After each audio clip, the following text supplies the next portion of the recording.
Good morning, ladies and gentlemen. Welcome to this year's Sustainable Business event here at Sustainability Live.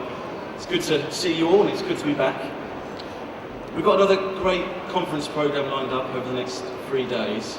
We want to try and keep everything as informal as possible.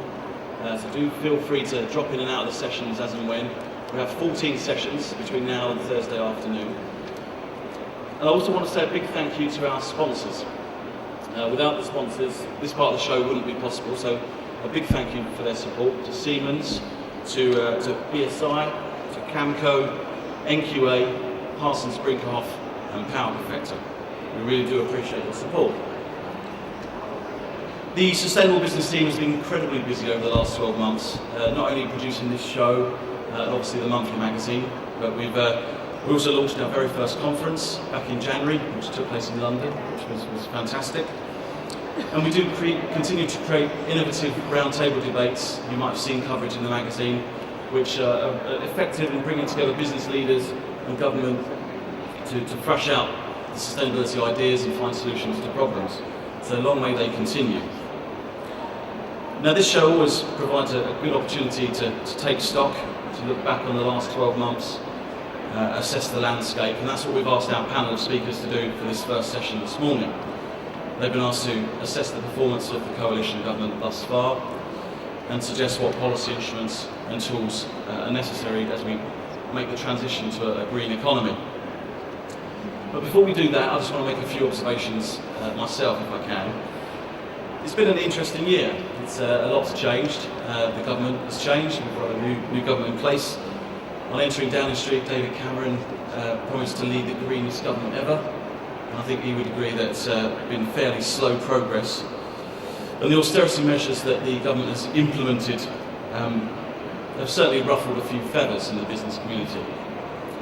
Business support, by way of funding, support and advice, is disappearing. The cutbacks which have been enforced across Whitehall have meant that things like the Carbon Trust is a shadow of its former self. The Energy Saving Trust isn't what it was. And if you're a small business, there's increasingly less support out there, with things like Business Link and EnviroWise really scaling back and offering nowhere near the level of support they were a couple of years ago. And the government has also been tinkering with legislation, so things like the carbon reduction commitment, which I know that you'll hear a lot of on this stage, as well as around NEMEX as well over the next 3 days. We've done some excellent editorial roundtable debates on the subject, fairly complex piece of legislation, but also groundbreaking. And the government's decision to shift the goalposts is a complete disaster. Businesses were just slowly getting their head around what to do, and it's all changed. And the government has also tinkered with feed-in tariffs, which I know has upset a lot of solar companies, many of them here today. And every single piece of environmental legislation is under threat, from the Environmental Protection Act to the Climate Change Act, all under threat from the government's anti-regulation drive, the so-called red tape challenge. And what I've learned from speaking to businesses over the years is that by and large they don't really mind being regulated as long as they know what the regulation is and that it doesn't change. So it's no surprise that we have a few disgruntled businesses out there. But what this Conservative-led government has done well is effectively install austerity measures which will hopefully drive innovation, not just in Whitehall but across industry too. Since the relatively negative outputs of the last 2 climate change summits in Cancun and Copenhagen before that, there seems to be less talk about carbon and more talk about resources. And doing more with less is becoming increasingly fashionable. It's obviously a stance that fits well with corporate sustainability strategies. And there does seem to be less of an obsession with carbon footprinting, and actually things like biodiversity, raw material use, are actually starting to get a look in. Now the leading sustainable businesses out there are doing some fantastic stuff. Things like corporate employee engagement, customer engagement, supply chain management, really building business cases for investing in low carbon technologies. But there seems to be this widening gap between those innovators and these other group of companies which kind of maybe started off on this journey a couple of years ago, retrenched, and then really haven't got back on board. But I am optimistic that more and more businesses will become more sustainable. and it's not really going to be about global climate change agreement.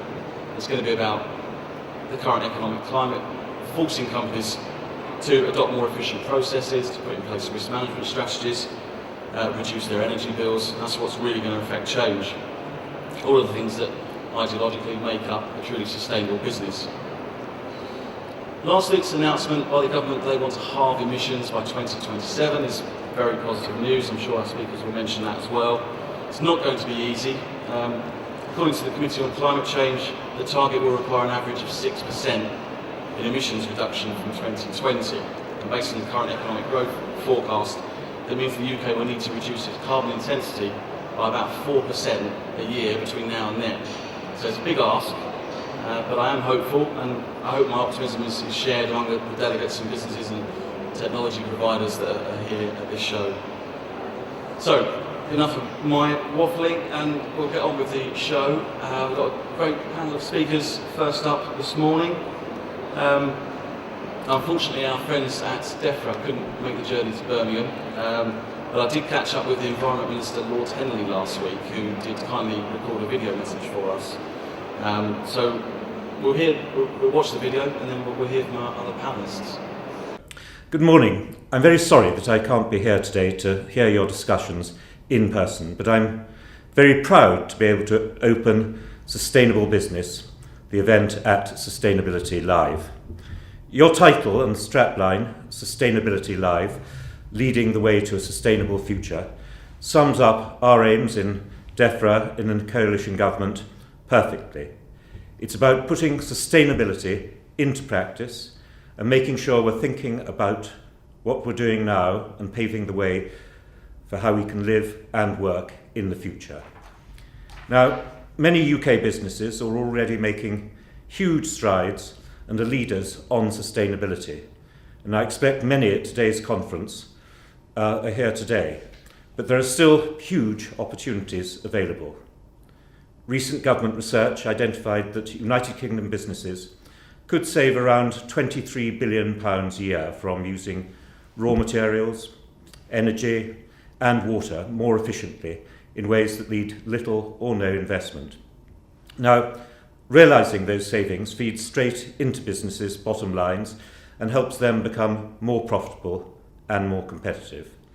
The global low-carbon market also provides growth opportunities for business, and it's been estimated to be worth more than £3 billion and predicted to reach £4 trillion by 2015. The United Kingdom share of that market is worth a lot more than 100 billion, but it could be much, much larger.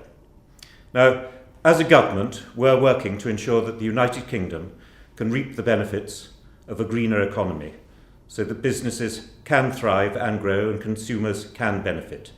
And I have to say that is essential in the present very stressed fiscal environment that we face. We're seeking to set the direction and provide the right policy framework so that businesses together with government, consumers and civil society can bring through the transition to a green economy. Let me just give a few examples. First, our forthcoming Natural Environment White Paper will show just how we will improve our environment and changing how we value it for future generations. Second, we have a waste review underway, and that's going to set out just how we can create less rubbish in the first place, but then treat the unavoidable waste as a valuable resource. Third, the Green Deal will enable firms to offer households and businesses energy efficiency improvements at no upfront costs.